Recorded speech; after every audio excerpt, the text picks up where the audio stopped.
નમસ્કાર, જય જિનેન્દ્ર.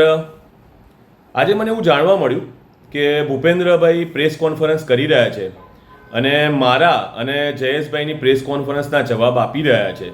તો મને અનાયાસે અમુક સવાલો અને જે અમુક રજૂઆતે પ્રેસવાળાને કરી રહ્યા હતા એ બાબતની આપને સ્પષ્ટ રજૂઆત કરવા માટે હું આ રજૂઆત કરું છું. સૌથી પહેલાં ભૂપેન્દ્ર વોરાએ નામ દીધું રશ્મિ બાબુલાલ મહેતા, કે રશ્મિ બાબુલાલ મહેતાએ કન્સ્ટ્રક્શનનું કામ આપવા માટે કમિશન લઈ અને કામ આપતા હતા. એમને અમે પકડ્યા હતા અને અમારે એ ટાઈમમાં કંઈ કરવું નહોતું એટલે અમે એ લોકોને માફ કરી દીધેલા હતા. તો ભાઈ, જ્યારે તમે એ લોકોની ટાઈમે જે તે સમયે માફ કરી દીધા હતા અને તમારી આટલી મહાનતા હતી, તો અત્યારે આ જ વસ્તુને ફરીથી કહી અને તમે તમારી વસ્તુઓને ઢાંકો છો. તમે એમ વાત કરો, અંકિત મહેતા, જયેશ મહેતા જે સ્પષ્ટ આક્ષેપ છે કે તમે મોહડી સંઘની અંદર લોકોની શ્રદ્ધાના નાણાંનો ઉપયોગ માત્ર અને માત્ર પોતાના સ્વાર્થ માટે કરેલ છે. જેમ કે તમે હમણાં પરિન શાહ નામના આર્કિટેક્ટને લાખો કરોડોનો કોન્ટ્રાક્ટ આપ્યો, એની કોઈ ટેન્ડરની પ્રક્રિયા ફોલો કરેલી છે નહીં. આ સિવાય તમે જેનિલ કન્સ્ટ્રક્શન નામના વ્યક્તિને કન્સ્ટ્રક્શનનું લાખો કરોડોનું કામ આપ્યું, તેમાં પણ તમે કોઈ ટેન્ડર મંગાવેલા નથી, સામાન્ય સભામાં આ પાસ કરેલ નથી, અને જ્યારે હાલમાં તમે પીટીઆર પર નોંધાયેલા ટ્રસ્ટી નથી, તો તમે આ બધા કામ ટ્રસ્ટીના સહી તરીકે, ટ્રસ્ટીના સહી સિક્કા કરી લોકોને આપી રહ્યા છો. એ જ ભૂપેન્દ્રભાઈને મારે કહેવું છે કે એ જ દર્શાવે છે કે તમે કેટલા ખોટા કામ કરી રહ્યા છો. બીજી એમણે હમણાં છેલ્લા 3-4 દિવસથી સોશિયલ મીડિયામાં બધે એક વિડીયો ફેરાવે છે કે અંકિત મહેતા ફરાર, અંકિત મહેતા ફરાર. મારા માનનીય ભૂપેન્દ્રભાઈને ખાસ કહેવું છે કે ભૂપેન્દ્રભાઈ, પ્રેસ મિત્રોની સમક્ષ નાના બાળકો જેવું વર્તન કરી તમે તમારી પોતાની સમજશક્તિનું પ્રદર્શન કરી રહ્યા છો. 7 વર્ષ જૂના વિડીયોને તમે અંકિત મહેતા ફરાર કરી દર્શાવો છો. એ જણાવે છે કે તમારી પાસે હાલમાં ટ્રસ્ટ વિશે બોલવા માટે કંઈ જ નથી. માત્ર ને માત્ર અંકિત મહેતાના સામે આક્ષેપ કરવા, એની પર કાદે ઉછાળવા, એને બદનામ કરવા, એના સિવાય તમે કોઈ જ કામગીરી કરતા નથી. આ સિવાય ખાસ જણાવો કે ભૂપેન્દ્ર શાહ, વોરા અને મહેતા 3 પરિવારની ભેગી હું કોન્ફરન્સ કરું છું એવું ભૂપેન્દ્ર વોરાએ કીધું. તો મારે એમને એમ કહેવું છે કે ભૂપેન્દ્ર વોરા લિસ્ટ આપે કે આ કોન્ફરન્સની અંદર મહેતા પરિવારમાંથી કેટલા સભ્યો હાજર હતા. બીજી વસ્તુ કે ભૂપેન્દ્ર વોરાએ મને એવું કીધું કે અંકિત મહેતાએ 19 મહિનાની પાસામાં જેલ ભોગવી છે. તો મારે આપ સૌને જણાવવાનું છે કે નામદાર કોર્ટે 2019ની અંદર પાસાનો જે ઓર્ડર છે એને સેટ એસાઇડ કરેલો હતો, એટલે કે પાસાના ઓર્ડરને રદ કરેલો છે. જે ગુજરાતની અંદર ગુજરાતની ઉચ્ચ હાઈકોર્ટ, નામદાર ગુજરાત હાઈકોર્ટે જ્યારે પાસાના ઓર્ડરને રદ કર્યો હોય તો એ પાસાની વાત કરી વારંવાર લોકો સમક્ષ ખોટી ગેરસમજ ફેલાવી તે પોતાની બુદ્ધિનું પ્રદર્શન આપી રહ્યા છે. આ સિવાય ભૂપેન્દ્ર વોરા મારી પત્નીના, મારા જૂના સમાચારો અત્યારે પ્રેસ મીડિયા સમક્ષ બતાવી રહ્યા છે અને પ્રેસ મીડિયાને જણાવી રહ્યા છે કે અંકિતનો ઇતિહાસ એટલે એટલો બધો ગુનાહિત ઇતિહાસ. મારું ભૂપેન્દ્ર વોરાને કહેવું છે કે ભૂપેન્દ્ર વોરા, અત્યારે તમારી સામે માણસા કોર્ટની અંદર 28 ફરિયાદ દાખલ છે, ચેરિટી કમિશનરની અંદર 13 ફરિયાદ દાખલ છે, અને માણસા પોલીસ, હાલમાં જ મને માણસા પોલીસનું સમન્સ મળેલું છે કે ભૂપેન્દ્ર વોરા વિરુદ્ધ મારે ફરિયાદ જે દાખલ કરી છે એના વિશે મારે જવાબ લખાવા જવાનું છે. તો ભૂપેન્દ્ર વોરા, તમારી સામે તો ટોટલ 50 ફરિયાદ અમે લોકોએ દાખલ કરેલી છે અને તમામ ફરિયાદ રજીસ્ટર થયેલી છે.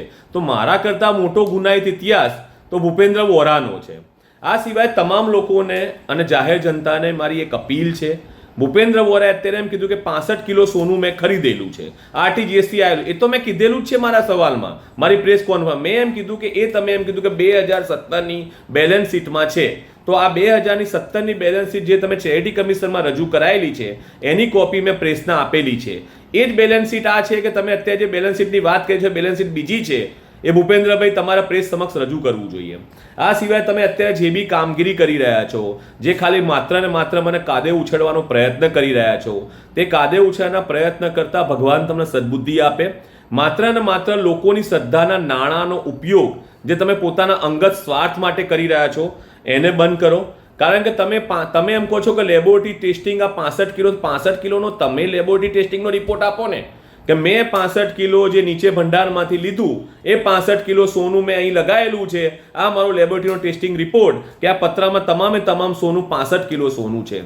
આ સિવાય તમારી બાજુમાં ખાસ મારા મિત્ર કમલેશ મહેતા બેઠેલા છે. કમલેશ મહેતાએ તમારા માટે લેટર લખી, મોહડી ટ્રસ્ટના લેટર લખી સમગ્ર સમાજને જણાવેલું છે કે ભૂપેન્દ્ર વોરા અને મેં બંને ભેગા થઈ 20% કમિશન લઈ નોટબંધીને નોટ બદલેલ છે. આપ ખરેખર મહાન વ્યક્તિ છો, આપ ખરેખર ખૂબ જ સારા વ્યક્તિ છો.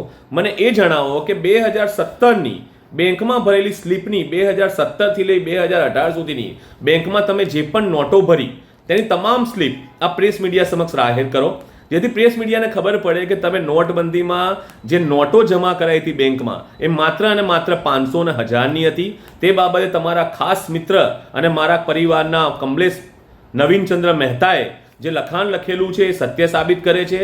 આ તમામ વસ્તુની પુષ્ટતા કમલેશ નવીનચંદ્ર મહેતાએ અમને લોકોને એફિડેવિટથી આપેલી છે. આ સિવાય આવનારા દિવસોની અંદર હું કમલેશ મહેતાના, ભૂપેન્દ્ર વોરાના અને જે લોકો આ ટ્રસ્ટમાં ખોટા કામ કરવા જોડાયેલા છે તે તમામના વિડીયો પ્રેસ મીડિયા સમક્ષ જાહેર કરવાનો છું. તો અત્યારે ભૂપેન્દ્ર વોરા જે ખાલી મારી ઉપર કાદવ કીચડ ઉછાળે છે તે બાબતે તમામને કહેવાનું છે કે હાલમાં કોર્ટની અંદર એક પણ ફરિયાદ સાબિત થઈ નથી, એક પણ ફરિયાદે મને ગુનેગાર સાબિત કરેલ નથી. પાસાની જે વાત કરે છે તે પાસાની અંદર નામદાર હાઈકોર્ટે આ હુકમને રદ કરેલ છે. ઘણા બધા કોર્સોમાં નામદાર કોર્ટે મને ડિસ્ચાર્જ કરેલા છે અને મને ન્યાયપાલિકા પર, મને મારા સરકાર ઉપર પૂરેપૂરો ભરોસો છે. જે તે સમયે પણ અમે સરકારની વિરુદ્ધ જઈને કોઈ પણ કામગીરી નથી કરી.